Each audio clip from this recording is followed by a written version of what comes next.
انا عاوز حواوشي، مش لحمة قطط وكلاب، لا لحمة بلدي جميلة جدا.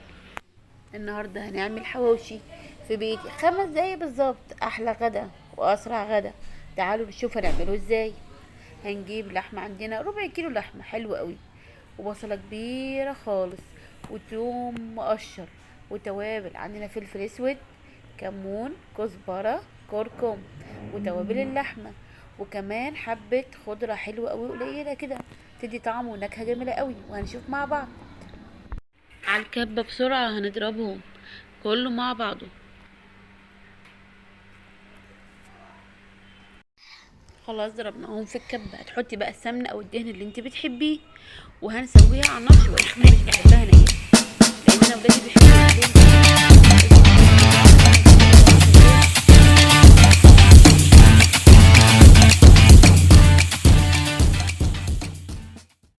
هنجيب العيش البلدي بتاعنا ونقطعه بالشكل ده، ونحشيه بقى وهو مقطع. وعلى الجريل اللي على النار هنحمصه بالطريقة اللي انت تحبيها.